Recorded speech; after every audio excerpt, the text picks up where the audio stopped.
Hey everyone, welcome to another episode of Glambitious Weekly. I'm Lily Mae, the creator of the Glambitious brand, and this is just a weekly roundup of trending topics, what people are talking about, etc. And I've invited one of my besties on, Shatoya, to just kind of weigh in on some of the topics and things that are going on. We usually have these conversations on the phone. I said, let's have it on YouTube. So the first thing I wanted to talk about, I saw this actually today.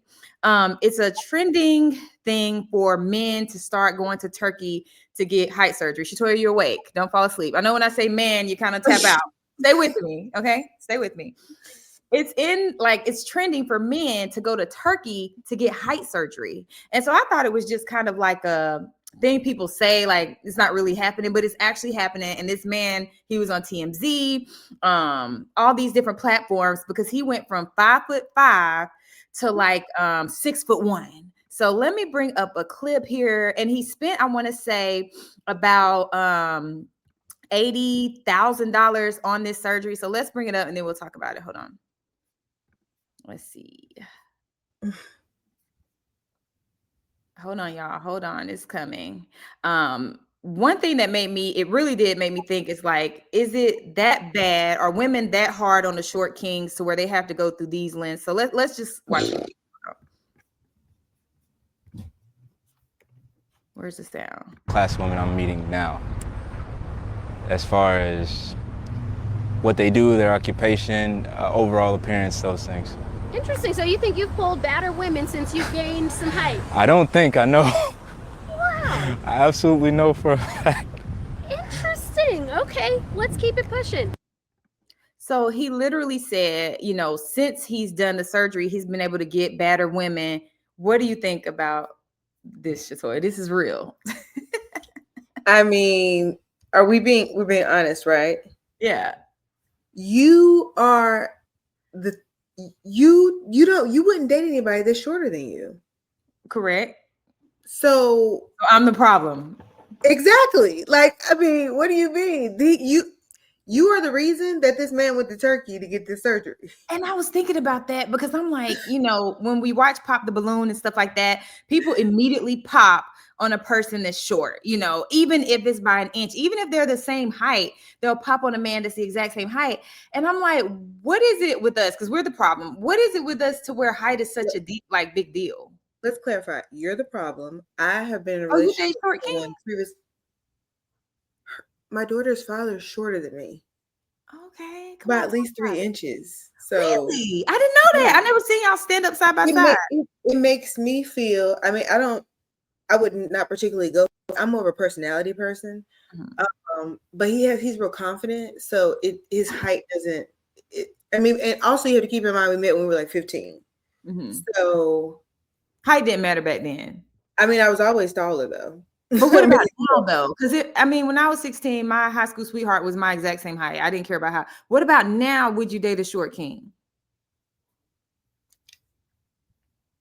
I think it would still depend on the personality. It depends on how confident you are. If you're confident and you're funny, that's more important to me than how your height. Yeah, that doesn't matter. I mean, not like 4'11". But I mean, like a few inches shorter, that's not a big deal to me. Really? No, that doesn't matter. These are the things I try to tell you. I mean, I am a person that is a heightist. I'm 5'6", and so on the dating apps, I usually look for 5'11". Now, mind you, I'm 5'9". So a lot of guys are going to be either exactly your height, because 5'9" is the average height of a man, and that's the other thing.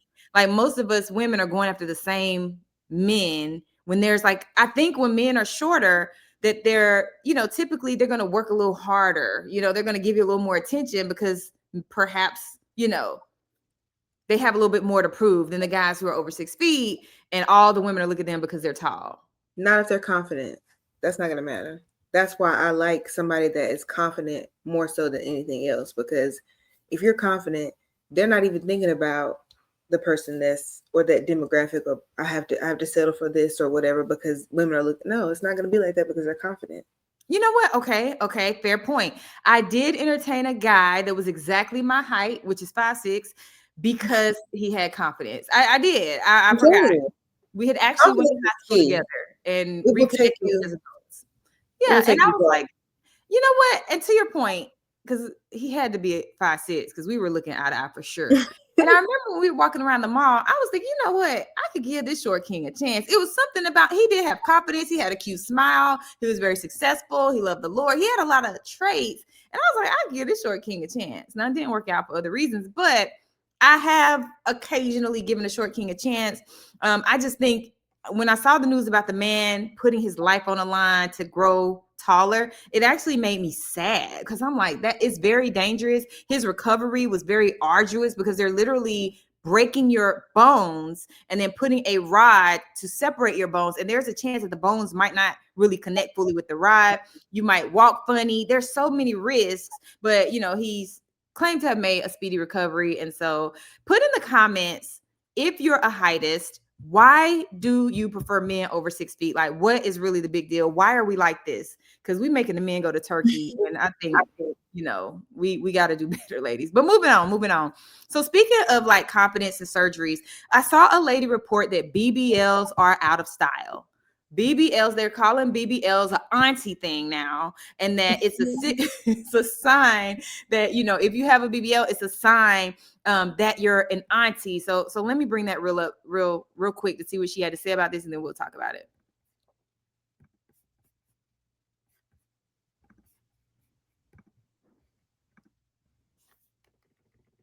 Hold on. Aunties now. And it made me think about whether the BBL is now a generational indicator, in the way that, say, 80s hair, for example, is of a time. This hair is not timeless. It reminds you of a specific decade. Are BBLs the same? Are they the 80s hair of the 2010s decade? And it's not that BBLs look bad. Some of them look amazing. They don't necessarily look current or youthful. Like the new gen of it girls, it's this performatively messy, I'm so gorgeous, I don't even need to try. I don't even need to take off last night's makeup, let alone inject fat into my rear end. It's the whole, we just happen to put things on that look exquisite and gorgeous. We're not seen to be trying. Whereas with BBLs, it's the exact opposite. You've obviously tried to fit a certain mold. The effort and the money involved is literally on display on your body. Even this specific pose, I think, marks you as above a certain age, in the way that wearing Republican makeup marks you as a woman of a particular generation. It's not about the technique itself. The liposuction and fat transfer combo is here to stay. This kind of result is of a... So I thought this was so interesting that they're saying BBLs are an auntie thing now. What do you think about that? Well, I mean, let's be real. People are still getting fat transfer. They're just getting it in a different way. It's not as excessive as it was before. But I think if we're being honest, I think even then a certain generation of us thought those BBLs looked bad then. They were never in style, in my opinion. No overgrown butt was ever like an aesthetic that, and you know the era we grew up in. We're millennials. That was never a thing for me. That's why I'm looking at this like, first of all, anyway, people are still doing the same thing. They're just doing it in a different way. It's more demure. But I definitely think that I guess it does kind of date you in a certain kind of way, but not in an old way, because you have to think about, there's a lot of those younger love and hip hop girls. Hell, the girl that was having a beef with Meg Thee Stallion, Erica Banks, she just got like a beat, like one of those nasty video vixen BBLs. So I'm just like, call them nasty. Video vixen is fine. Nasty is harsh. But I'm here to be myself. And we have to be clear. It does not look good. It don't. So yeah. With that being said, I don't know, because I feel like it was never in style.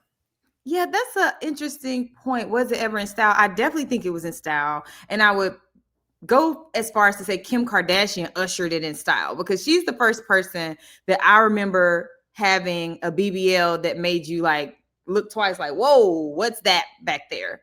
She's the first person I remember doing that. And then it's like, after that, then now everyone wanted to have that whoa BBL that just make you like break your neck. Whether you're a man, woman, no matter what you like, it's gonna demand attention in the room. And to your point, there are younger women who are continuously getting it. The singer, I think Summer Walker, I think she's pretty young, right? Yeah. Probably in her 30s, and she went for a dramatic look. But I thought that it's interesting that might be going out of style. Because I mean, think about the Ozempic craze bringing skinny back in, because now everybody wants to be skinny.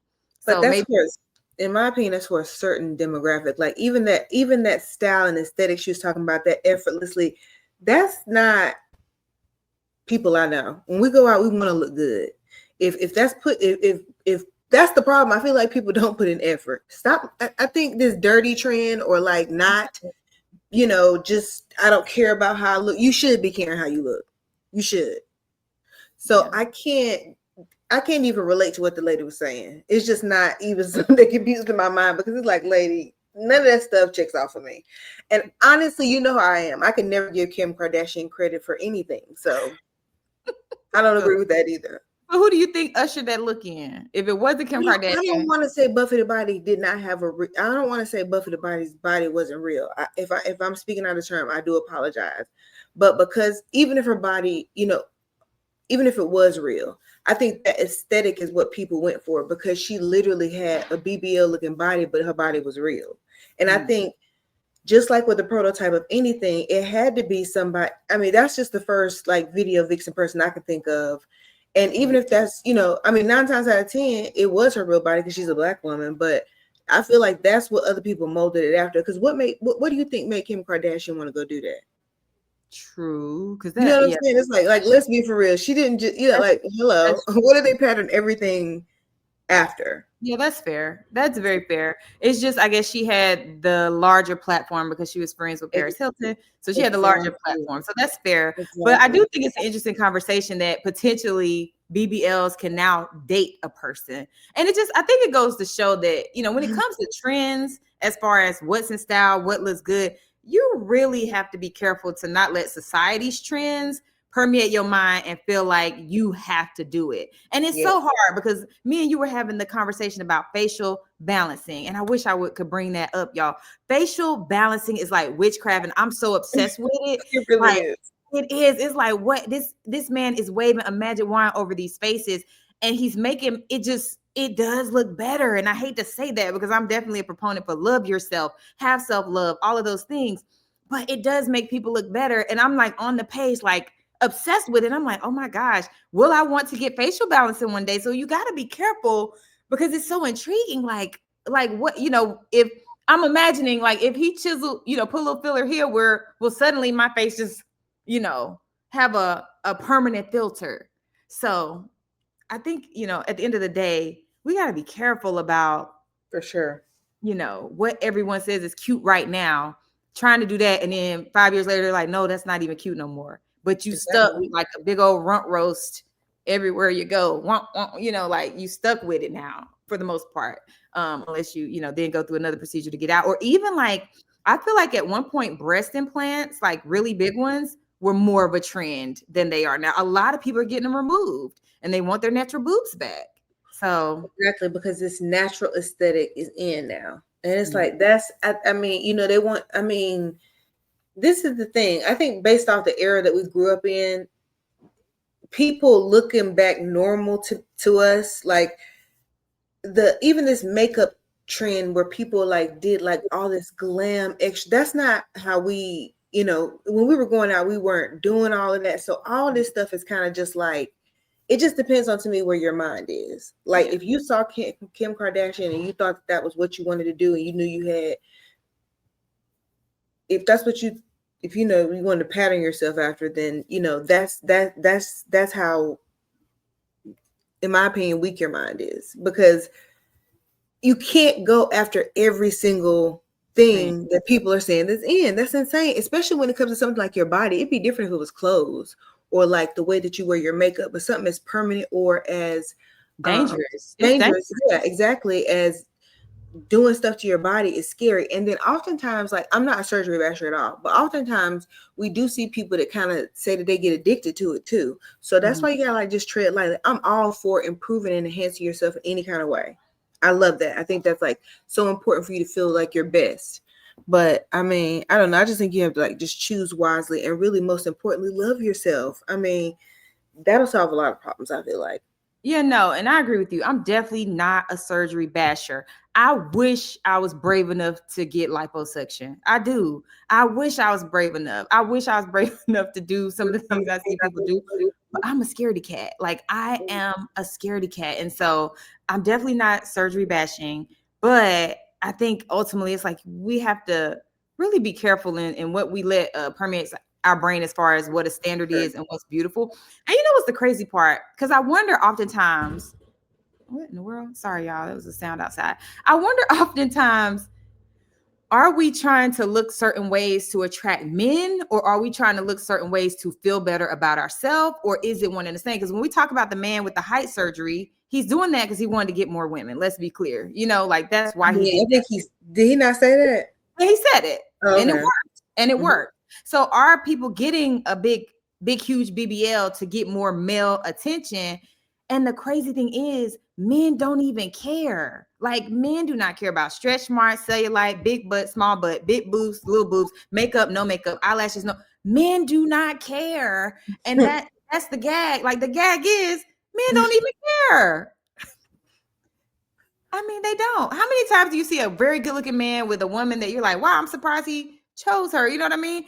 At the end of the day, never, because I told you, my mind don't think like that. I mean, because I'm just like, it could be it's not always about looks. I keep trying to tell you that that woman may bring a different kind of value, and it's not, you know what I'm saying? So I'm not going to be thinking like that. For sure. So, I mean, I don't know. I just feel like that goes back to the problem. Like, women are starting to be the problem these days.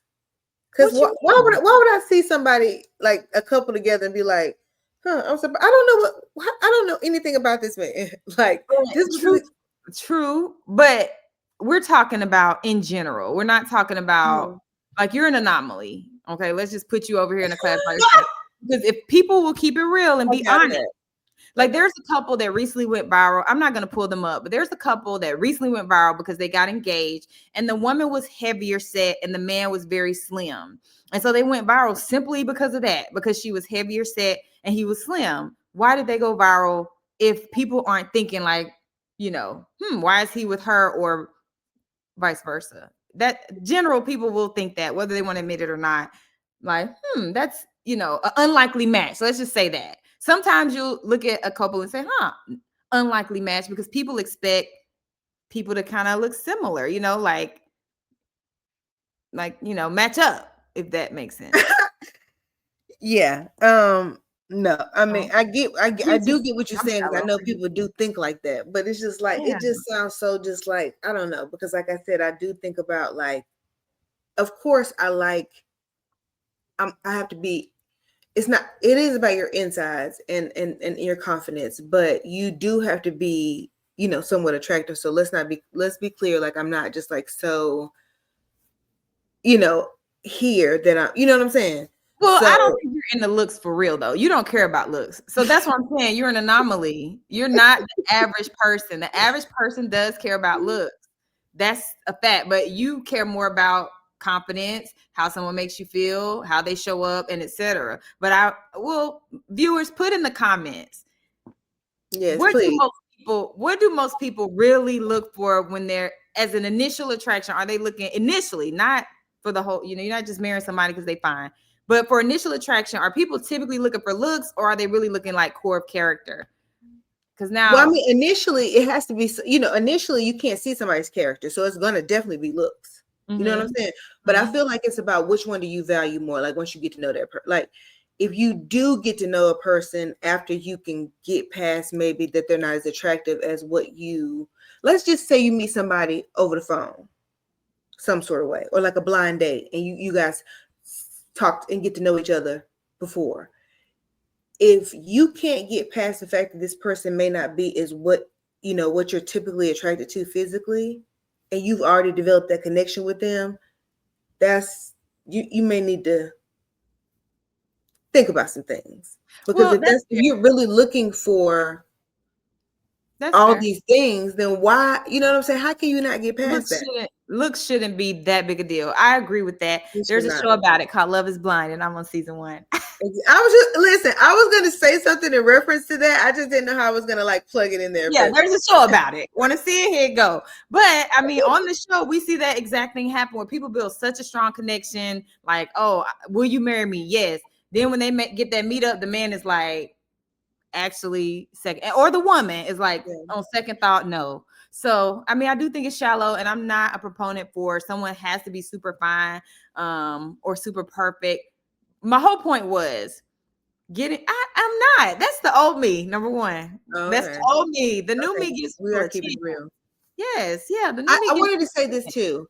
You can say that the general public feels like that, but a lot of people feel very brave behind keyboards these days.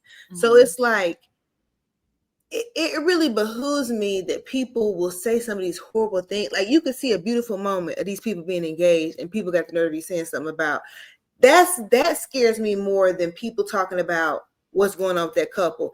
What bothers me more is like, are y'all serious? You see this beautiful moment, and this is the stuff that you come up with. Are you kidding me? That is what people need to be more focused on, because that's insane to me. I agree. You know what I'm saying? How can you not see that and be thinking like, dang? That's why people are so unhappy, because they're not happy for other people. It's really crazy these days. It's insane. So I don't even want to speak about that general public, because I feel like if maybe those people were like normal and happy within themselves, maybe they could. I don't know. It's just people so crazy these days. It's ugh. Well, yeah, I agree. And there were a lot of negative commentary about that couple that went viral. Unfortunately, they look happy, and I hope they live happy ever after. Me too. But the moral of the story is, don't get surgery for the opposite sex. That's don't do it for that reason. If you're doing it for any other reason other than that's what you want to do and it'll make you feel better. Yeah, and I guess ultimately just simply asking yourself the question, like, why am I doing this? That might, help you kind of rectify why you're making a decision. If you could really be real and be like, why am I doing this again? Is it because of what people think? Is I'm trying to attract the opposite sex? So I think only men are looking at the big butts, because it's not the case. Like, don't do it for the men. Men, don't get the height surgery for the women, please. Don't do it. Don't do it. But speaking of being natural and what we grew up on, what was I going to say? Waiting to Exhale had their 30th anniversary for Waiting to Exhale. I know.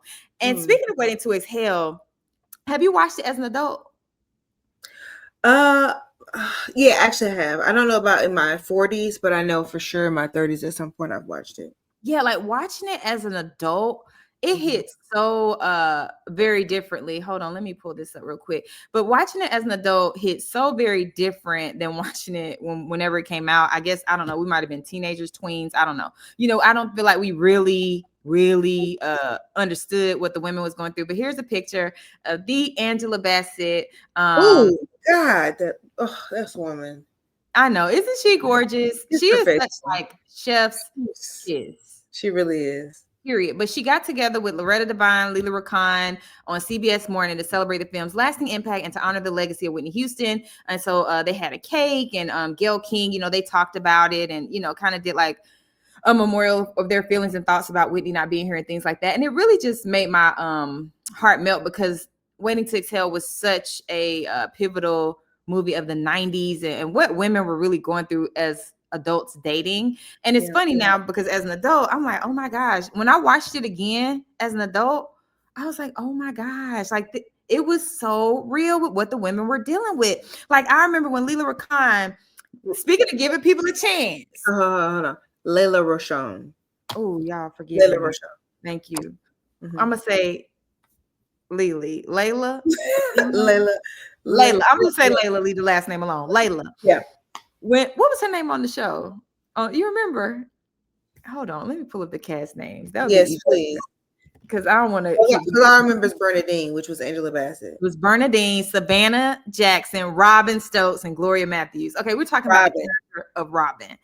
When because you're talking about, I don't care about looks, giving a man a chance. Okay. When Robin gave that man a chance from The Office and he did her dirty, this is why people don't be wanting to give people a chance. She went below her typical standard of looks and vibrato, and he did her dirty just the same.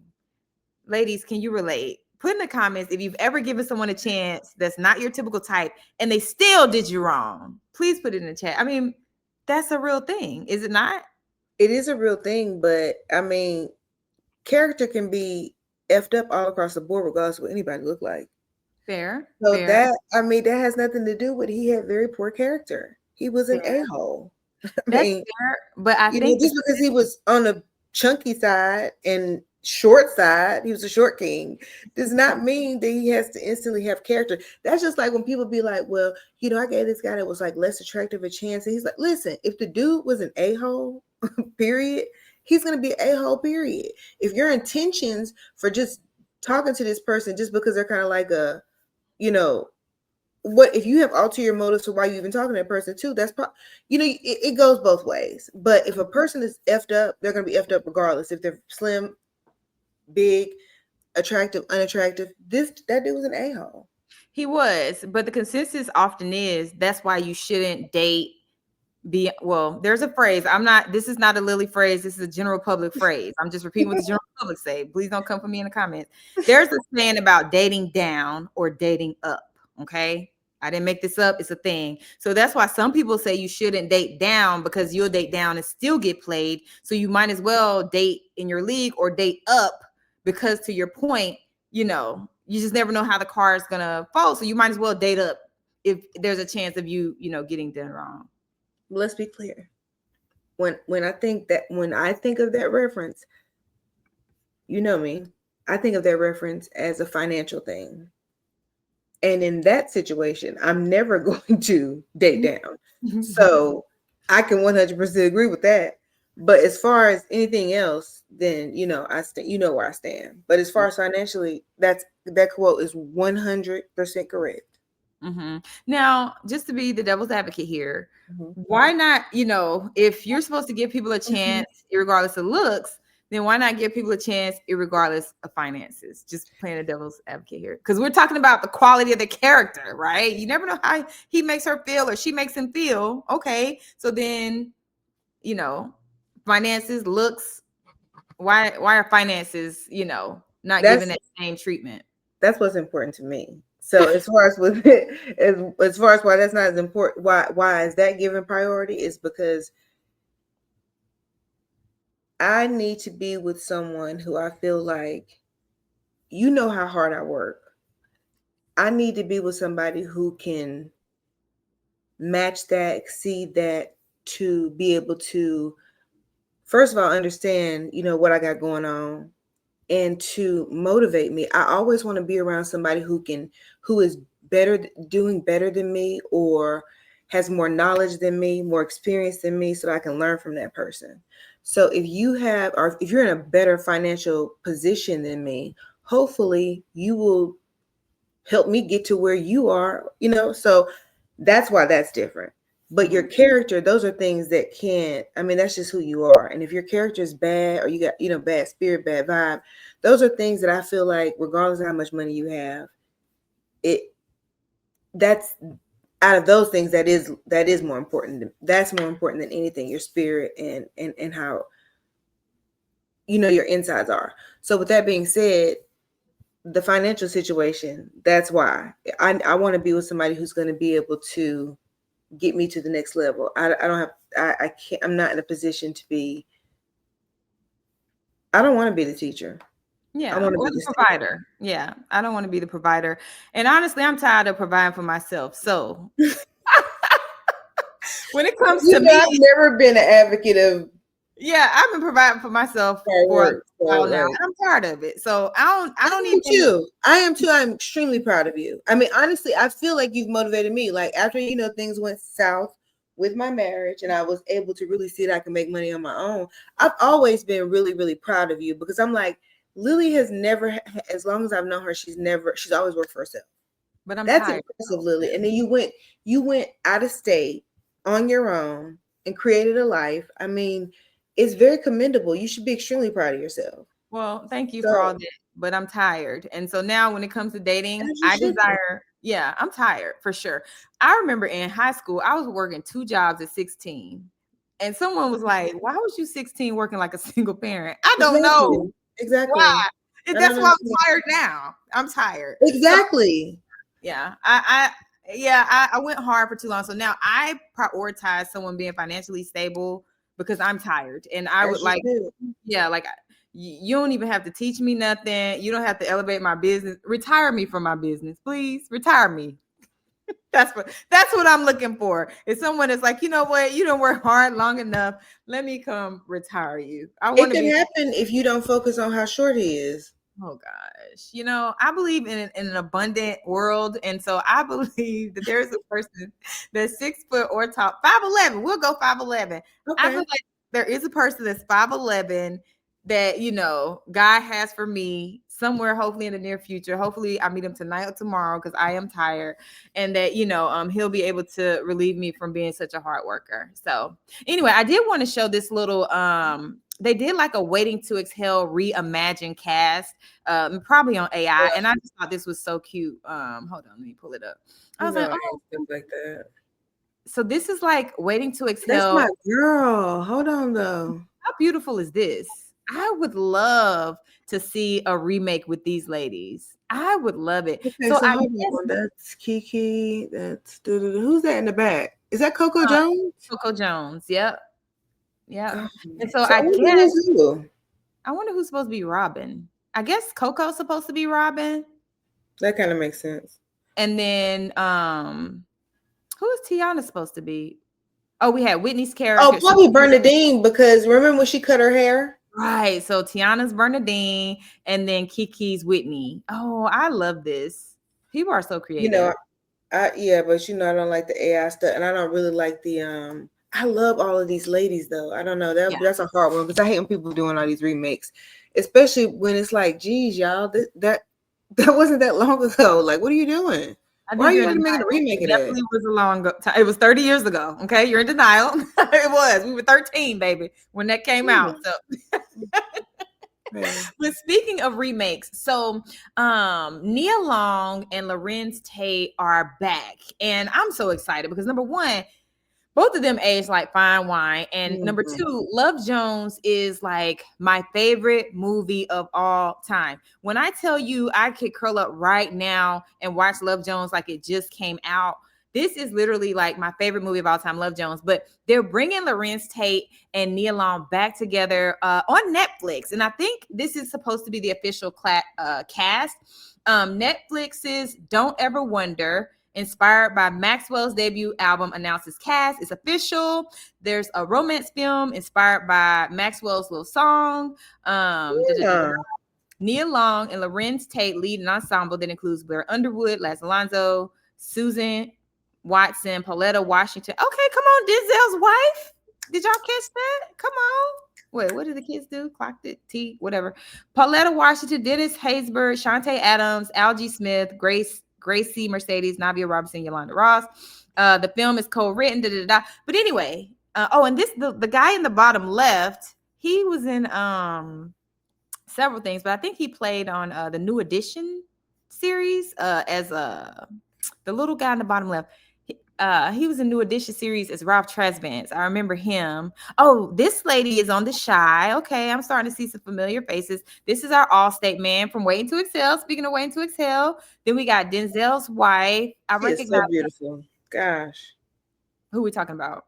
Denzel's wife. Oh yeah, gorgeous, gorgeous woman with the most beautiful man on earth.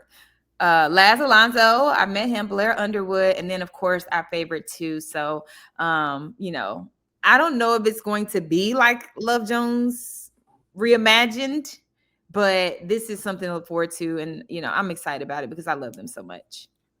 Oh my gosh. I am excited too because, you know, my sister's a little bit older than me, but I remember watching Love Jones on repeat at such a young age or whatever age it was when it came out. And I'm just like, we really was watching some grown stuff. Like, yes. Yes. We were like even why do you have 13-year-olds watching Waiting to Exhale? Or Boomerang. At that, remember Boomerang? You know what? Honestly, I know this is gonna sound crazy. Like, G get on me about this all the time. I didn't see Boomerang until honestly in its entirety until like maybe within the last 5 years. Oh gosh. Girl, I was definitely one of the kids. Let me see when Boomerang came out. I was definitely a kid watching that inappropriate Growing Behind movie. It came out in 1992, so I was 10. When I mean, me too, but I don't. For some reason, I don't remember seeing all of that. Like I remember certain parts of it. Her like Eartha Kitt's famous line, but I don't remember ever seeing it in its entirety until I became an adult, which is crazy. That is so funny because I don't know why I felt like at 10 years old that I found Boomerang that interesting. I think it was something about just seeing a grown people's movie. Exactly, and then like black people see me. Listen, you know how I am about black people. Anytime seeing stuff with black people, they look successful, they look cool, they dress nice, they're beautiful. Who wouldn't want to see that? Right, but let's talk about Boomerang, right? The plot, because it's funny. I was just talking to my ex about this scenario of him. I know we're like cool now. So we're talking about him kind of being like Marcus, where the woman that he's like chasing is like the Robin Givens character. She's not checking for him. She's paying him in dust, and he's really like running behind her, like trying to get her attention. But then there's another woman that's like Holly Berry, that's like the nice lady, and he's like, she's cool. Why is it, do you think, that oftentimes men will go after the woman that's paying them in dust, like the Robin Givens character, who's not even really checking for him, but that's who he's really trying to conquer? What do you think that's about? Same reason why women do it. Women, just like women don't really like the nice guy, the person that's paying them the most attention. It's the same thing. I think people in general, maybe they like a challenge. I don't know. I mean, but me personally, I like somebody that's paying me a lots of attention. I want you to give me as much attention as possible. I don't want to chase you. Be nice to me. Shower me. That's what I love. I don't like somebody. Don't like a challenge. That's not why I gotta be a challenge. If it's, I mean, if it's supposed to be just like, it's supposed to be good vibes, love, not no games, all that kind of stuff. I don't believe in it being, why I gotta be a challenge? Why we just can't be loving on each other? Right. Why does it have to be a challenge or a game? You know what I'm saying? Let me be clear. I definitely don't want a challenge. I just want to meet someone, we fall in love instantly, love at first sight, and ever after. I think people hype up fake stuff just like that. I don't get that. Remember the movie? I can't remember which one. Maybe it was I don't know. One of those kind of like rom-com movies where the girl was like, I didn't get that. I didn't get that. I didn't feel that. That spark. That's what it was. The spark. And it's like, I feel like that's a made up thing too. You know what I'm saying? Sometimes you're not going to instantly feel the spark with a person. Sometimes you got to really get to know a person, and then it turns into something else. You know what I'm saying? So that's the same thing as people, this challenge. It shouldn't be a challenge. It should just be some smooth, you know what I'm saying, vibe type stuff. I mean, I totally agree that it shouldn't be, but it very much often is in dating, like a tug of war, like a pull and a push. Like the person that is not being responsive, that's the person that you want to be responsive. And like you said, the person that's very available, very nice and friendly, something about that, it just doesn't do enough for people. And to your point, it's not just men, it's definitely women as well. I've learned from my guy friends that women are giving men a run for their money. They really are, man. They really are. We are. Look, I pulled it up here. Hold on. Why do guys chase you and then back off? The push-pull dynamic is a pattern of interaction where one person alternates between being emotionally close and distant, creating a confusing, often frustrating experience for the other. That is so interesting. I wonder if this ultimately comes from like a either immature place or unhealed place. Probably both. And I think it also comes from, I blame a lot of stuff on social media. I think that and reality shows or, just stuff that's put out there about the chase and the spark and all that kind of stuff has people confused with like not doing organic, real, going with what they feel like is just on the inside. Right. And it's like, it's crazy because it's like, if you like this person, why make it difficult? Why you just can't like the person and y'all just be happy? I don't get it. It's just weird. But I also haven't been out here in the dating apps and all that kind of stuff. So I really don't know how all that's going, but it's just going terrible. I mean, so I hear, but I just still don't understand why people are making it so difficult though. I mean, but maybe I'm delusional because it's not my reality, but it's just the same thing. I wonder the same thing because I'm on Threads a lot lately. And on Threads, a lot of single men are claiming that they're looking for a good woman that's peaceful, A lot of single women are claiming that they're looking. And I'm like, if everybody wants... Y'all not finding each other. That part, like, what is going on? I mean, it be guys like, I can't wait to meet my wife. I can't wait. All you see on Threads are these men that just can't wait to meet this great woman. And then all you see are women who can't wait to meet this great man. And I'm like, but what is the problem? Like, why are we not connecting? And I still haven't figured it out. I told you about a recent scenario where I met someone that it seemed like the chemistry was great, conversation was great, but it just wouldn't line up for no good reason. And we're not going to say the reason you said it wouldn't line up because I don't agree with that. But I'm still like, if I like you and you like me, what is the problem? I wonder if it's like I think people are afraid, and we know this like a situation where it is men and women, because there's no way that I'm running into dudes and having the same scenarios and same stories as my homegirls. Like, what the heck is going on here? But I think I think it's like another thing like that too. People keep saying that they want stuff, but then when the person's not tall enough, or the person's a little on the chubbier side, or the person hair too short, or they, you know what I'm saying? Is then they forget that you said you wanted somebody to love you. You know what I'm saying? So it just depends on where a person is, I feel like. Because people keep saying they want these things, but in reality, you're right. It should not be that difficult if everybody's looking for the same thing. Somebody lying.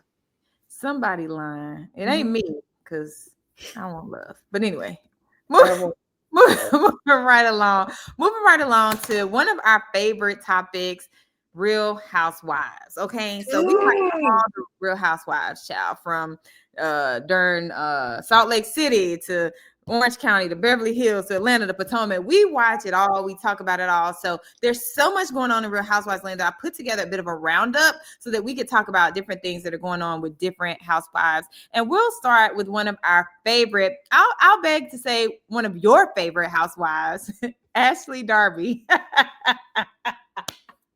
So let me pull this up, because I'm telling you, Miss Ashley Darby Houston, honey, is out here singing. Okay, she is singing loud and proud here and there and everywhere on the news station. Hold on, let me see if I can pull the sound up. Not my computer not wanting to hear this. Oh.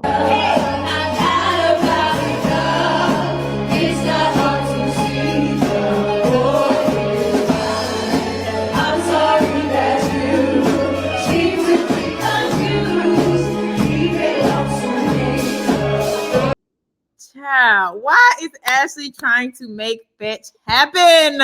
Girl, no matter how many songs we hear you sing, we are not going to subscribe to this singing business. Like, I don't, like, is she trolling us? I think Ashley is trolling us. That's what, it just dawned on me. She's trolling us. Next, I don't even want to give Ashley any conversation thought or anything. I just can't. I can't stand it. I don't. It's unbelievable that she continues to troll us with this singing. And I'm all for living your life and doing what you want. Oh, yeah, me too. Yeah, it's feeling like she's trolling us. I don't think so. This is the thing. As season after season, she doesn't have a storyline. She's not going to tell the truth about her real life. Her storyline be attacking other people and getting into their business. So the singing thing, I feel like, be a distraction. It's definitely that. that. I'm tired of it. I wish it would stop. I wish it would too. But speaking of, one of our that clip. Yes, I know. But speaking of one of our actual favorite housewives, because I was totally being facetious.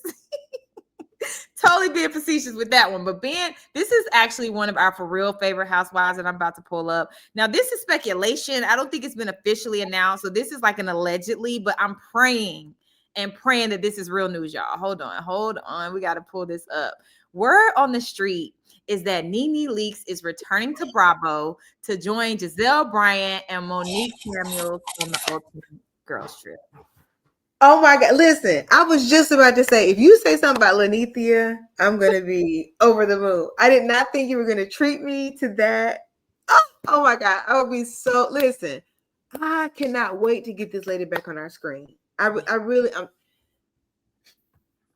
This has brought me so much joy. And I don't even really care for Giselle, but seeing NeNe there, and I love Monique too, especially now that Monique's back, we realized what was going on with her, why she was acting the way she was acting. She is on some real, like, I'm back. Like, I love Monique. I always liked her from the beginning, and this is bringing me so much joy. That's my girl. That's my girl. I love me some NeNe. You know that. Yeah, we've been putting prayers in the air for NeNe to return to Bravo for years now. Like, if there was I would have signed it. Okay, like, she is the GOAT, greatest of all time. Period. Point blank. And I hope that if this is true, that this is also then going to usher her right on into the Housewives of Atlanta, because that's really who we've been praying for. We desperately need her. Oh my God, we need her for sure. Because the last season, I did watch it all the way through. it wasn't terrible, but it was missing like that OG Housewives feel. It felt like something different, like its own little, like it should have been like Housewives of, I don't know, Gastonia or just something different, like not Atlanta, of Duluth, Georgia. They should have called it Housewives of Duluth or Housewives of Alpharetta, but it wasn't giving the Atlanta vibe. And so, yeah.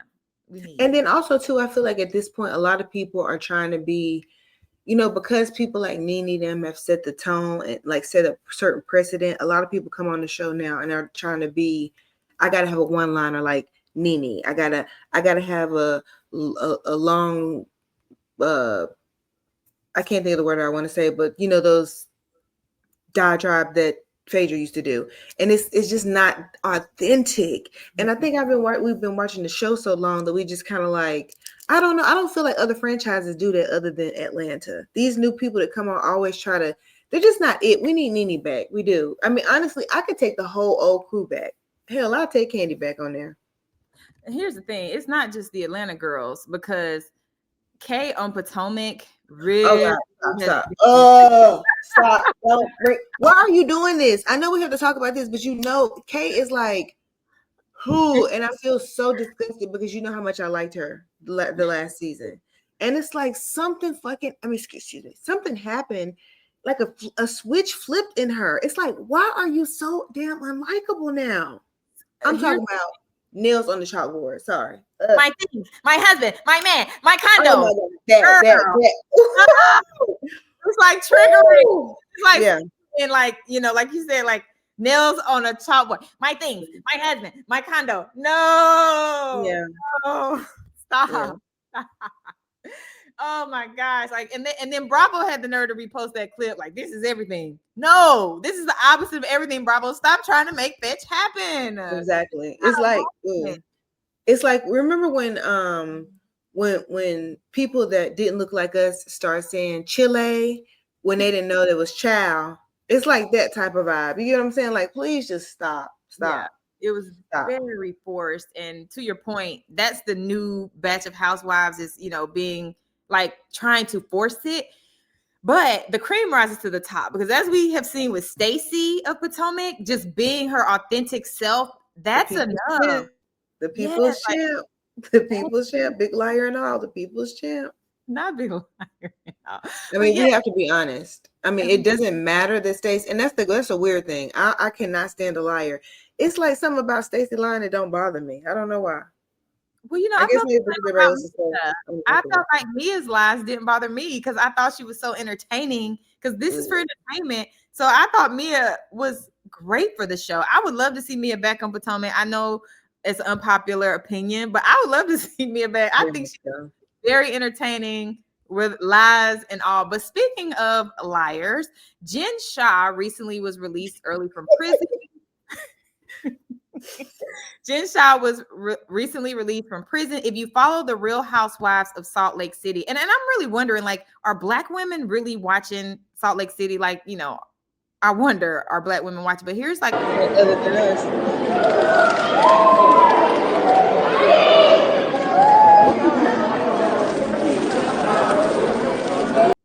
So yeah, that was a little. Why she ain't got them cornrows in she had when she went in? Don't be trying her cornrows. But she was released super early, by the way. I think she may have had 6 years but got out in 2. And so everyone was wondering, like, yeah, she got out super early. Everyone is wondering, will she come back to Salt Lake City? What do you think? I mean, we don't need it. We don't. I mean, Jen was like, it just wouldn't be no point. I really think the cast is doing a great job as they are now. Those ladies really are holding it down. We don't really need Jen back. We don't. Because it's like, if she come back on there, somehow Coach might get indicted in something. I love Coach. I just feel like she needs to stay away from reality TV, focus on her children, her family. Because that's what got her in the situation I feel like it got her in now, trying to be something that she's not for the show. So just focus on getting your life together and being around your family. I don't want to see her back on TV. Yeah, so let's see what Andy had to say, because they did ask Andy if she's coming back to the show, and he had a very very direct response to make it plain and make it clear. If anyone has any questions about whether or not she's coming back, let's see. And I just want to say once again, for anyone who is asking, I think I've said this before, she's not coming back to the Real Housewives. Period. Andy said, period. Okay. If you have any questions. Listen, I think the general consensus of everybody, we okay with that. Like, it's not, okay, we don't need it. We don't. Yeah, he shut it down. Damn. That's kind of like, wow. Yeah, he did a very firm no, not happening. But you know, I agree with you. We don't necessarily need her on Salt Lake City. If you're not watching Salt Lake City, you definitely should. It's absolutely hilarious. And it's like every season they do perfect casting. Like adding Angie with Chef's Kiss, like that's a great addition. Then adding Bronwyn, Chef's Kiss. Like for me, Bronwyn is one of my favorites, for sure. Very fashionable, you know, all of the things. So, you know, if you're not watching. Well, I mean, she originally was, but you know what? Actually, she's going back to being my favorite because I honestly feel like Bronwyn had a plan. Todd did not just start being like he was when they start filming this show. She probably needed that on camera. She probably needed to reach a certain amount of years. I wish her I pray that the next chapter of her life is so freaking happy because it had to be so miserable being with somebody who looked like that on the outside, act like that on the inside too. You know what I'm saying? I would, you know, I'm not, like, you already know that I'm not about looks, but the fact that he has an ugly spirit on the inside makes him so unattractive on the outside. And the fact that she had to deal with that for whatever, it was just like, I'm just so happy for her that she can probably live the next rest of her life, baby, the best of her life. Oh, for sure. Like, I definitely think she's about to enter an amazing new season. She definitely was trying to make it work though, because she did say like if he wanted to have an open marriage, she would be okay with that. So I think, you know, she was trying to make it work. And then when the mama said, well, he's more likely to get rid of you, I was like, you know, mama will keep it real. A mama will. Yeah, hers is a little, I mean, but you know, she did explain how she kind of grew up with parents that really didn't show affection and stuff like that. So maybe that's why she's so blunt, but it's just something, I don't know. Her mom makes me feel a little uncomfortable, and it really shows me that's why Bronwyn is also in a situation with that man the way she is. Like the way her mom talks and speaks, it almost is very similar to how her dynamic is with Todd. That's a good point. That's a good point. It's almost like she became comfortable in the dysfunction because that's what she's used to. Yeah, and she's used to, like, it's almost like she be vying and begging and dying for their attention and approval. Yeah, that's fair. Well, I'm glad that she's moving into her next season. I just love her fashions. I know they're controversial, but I just love someone that shows up in such a big way in personality and fashion. So I would say she's my second favorite housewives. She's my second favorite housewife of Salt Lake City. But let's talk about we're gonna talk about it. But my number one favorite housewife of Salt Lake City is none other, honey, than the Mary Cosby. Oh, my girl. Okay. Period. Like, Mary Cosby to me is one of the most unique personalities I have ever seen on any reality show. Like, I've never seen anything like it. It's astounding that they found her for television, but apparently there's a something like The Cult of the Real Housewife coming out January 1st about her and her church and things like that. It's like a documentary series about her church, and they're calling it a cult. What do you think about that? I mean, first of all, you know, I love the trash that comes on TLC. It's like one of my favorite networks. It has all the great shows. But I would never allow and stand for Mary Cosby being defamed. So I think nothing of this trash, and I don't plan to watch it. Yeah. So I feel bad because I definitely plan on watching it. Listen, here's the thing. Forgive me, Mary Cosby. I love you. However, exactly. You probably was the first person to watch the Diddy documentary on Netflix. Play all 4 episodes. Actually, you know what? You know, seriously, it took me so long to finish that, but we'll talk about that another day. Yeah. So back to Mary Cosby. I'll watch it simply because I am like a docu-series fanatic. I'll watch a docu-series about an ant in Africa and what happened with the ant. Like, it's something about investigative journalism that really gets my goat. And when they tie the story together and they have these people speak, like, I can't turn away no matter what it's about. So I'll definitely be tuned in, even though I love her and I hope that the church isn't a cult. Now, I do find it extremely strange the nature of marrying your grandpa, who's the president or the pastor of the church. No, the grandma was. The grandma was the pastor. Mm-hmm. Okay, I thought the grandpa was the pastor. But anyway, marrying your grandpa for any reason or rhyme is different. It's different. And so that alone, I'm very interested to see like, what, how they put this whole docuseries together, because that is very, very unusual. I've never met a person in my life who married their grandpa. And I hope you never will. I have no words about that, because honestly, I always liked Mary, even from season 1. But when she skipped that season and came back, something happened. She transformed, because I feel like the first season she was very awkward, guarded, all that kind of stuff. And it's like, ever since we haven't seen her husband, because I mean, let's be clear, he just disappeared. Nobody ever talks about him. She never brings up Robert Sr. That's true. Last I heard, he was living in Las Vegas, so I don't know. But with that being said, we're seeing a different personality inside to her, and I'm like, ooh, I feel like she's being more open. Yeah. But I don't know. I don't want to even. Ever since Lisa Barlow brought that stuff up about Mary having a cult and stuff like that, hasn't sat well with me, probably because it was Lisa that said it. So it just rubs me the wrong way. I don't want to talk about Mary being in a cult.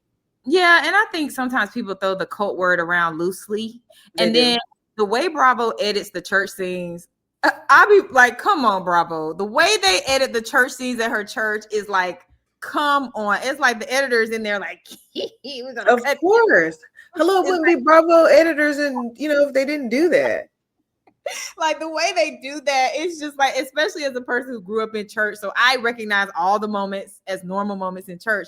But when you chop it and screw it, it's like, come on now. Why y'all had to chop and screw that darn church scene and have these people looking crazy? They know Black people are animated and we praise God and we shout a little bit, we tap that, and you give that footage to dang on Bravo, child, they go chop it and screw it and have it looking crazy. So I will be tuned in to that docu-series. There's another docu-series, actually. I don't know if you've watched it, Shatoya, but it's called Beauty and the Bester. Have you watched that? No. Y'all, Beauty and the Bester? Hold on. Let me make sure I got it right. Because this docu-series, it's a true story. It's based on the hold on, I'm about to pull it up.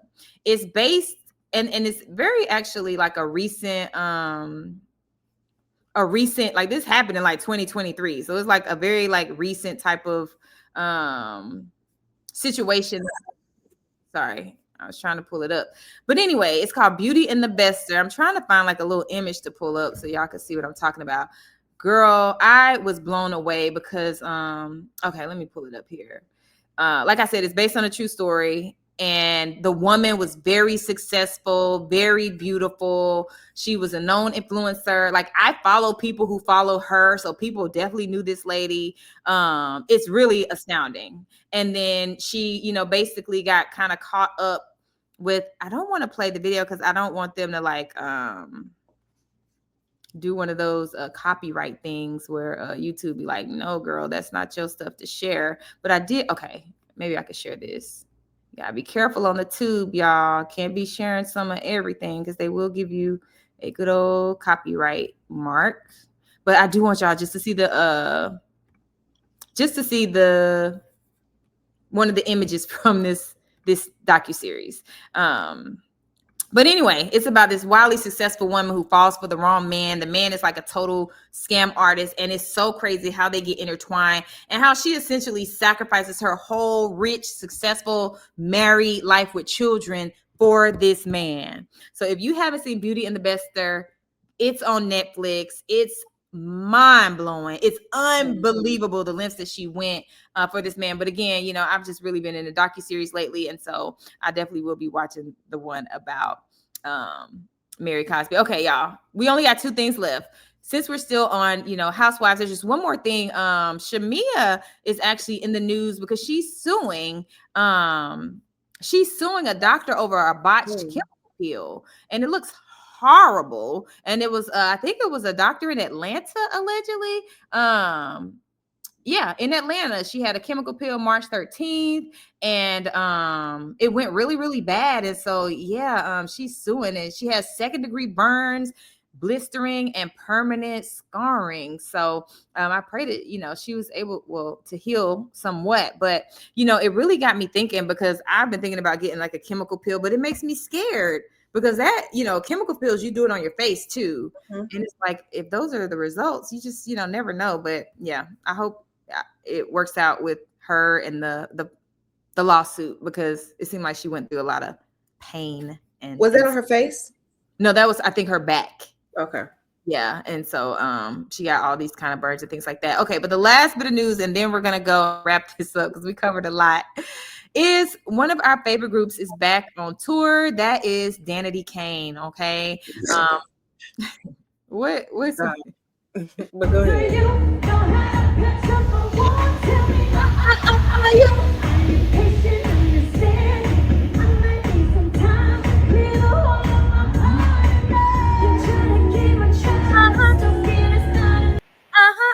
Listen. So who all was that? That was D Woods, and then the other two white girls, Aubrey and I forget the other young lady's name. Well, what happened to the other white girl that had blonde hair too? Oh, it was 5 of them. Okay, she's missing. Dawn's missing. Okay. But people were talking about it was giving auntie, and that people were really kind of coming. Oh, shut up. I know people are coming down hard on the girls. And number one, I love Danity Kane. I absolutely love Danity Kane. I think all of them can really sing. Yes, they've gotten a little older, but I think I'm happy to see them back. I am too, and I guarantee half the people in the comments, some of the like aunties couldn't be on stage singing and dancing like them. So who cares? I mean, do you really think them ladies in Danity Kane care about what those loser people in the comments saying? They couldn't do that. I would definitely be at the closest Danity Kane concert. If they come to North Carolina, I'm gonna be there. Now they have had a couple of appearances without Aubrey, so people are calling him DK2. So it'll be D Woods and then the other young lady. So they've had without Aubrey. I need Aubrey to be there though. Yeah, I mean, come on, you at least gotta have Aubrey. I mean, come on now, and come on. Yeah, Aubrey's like, the Beyonce of Destiny's Child. So, if I pay for tickets, I definitely want to see her. Hopefully her health is well and all of those things. But I know we talked about a lot today. Thank you for giving me your hour of time. You know what? I'm pretty proud of myself.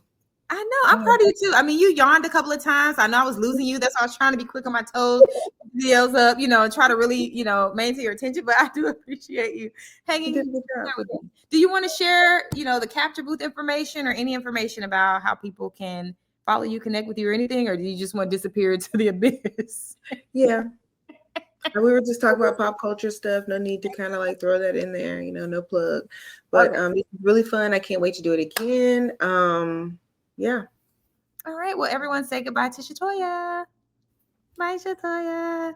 So yes, if this was your first time watching Glambitious Weekly, this is a weekly roundup of pop culture, news, all the things. And I intend to keep this going. So make sure that you leave a comment. Keep it going, okay? I need the encouragement to keep it going because I really love pop culture. So the Glambitious brand was created to empower women in entrepreneurship and give them more visibility. But I do have a journalism background. I have been a correspondent on the red carpets of the BET Awards, MTV Awards, things like that. I've also been a contributor to TMZ. So I love talking about what's going on in the world. And I wanted to bring that to the Glambitious platform. So again, if you made it to the end, I need you to comment, keep going. That's what I need to see. You can also join us at Essence Fest this summer or join us in Martha's Vineyard in August. I'm doing some dynamic brunch events for women entrepreneurs in New Orleans for Essence Fest and then in Martha's Vineyard for the Martha's Vineyard African American Film Festival in August. So if you want to join us as a speaker or panelist at either of those events, visit theglamceo.com. If you're a woman entrepreneur looking for visibility, visit theglamceo.com. We have magazine cover opportunities, speaker opportunities, so many opportunities to elevate your business. Definitely join the email list to stay connected. And you can follow me at I am Lily Mae on Instagram. But I encourage you to subscribe to the YouTube channel and put in a comment that says, keep it going, Lily, so that I can keep doing these Glambitious roundups, just talking about trending topics and bringing my friends on, all right?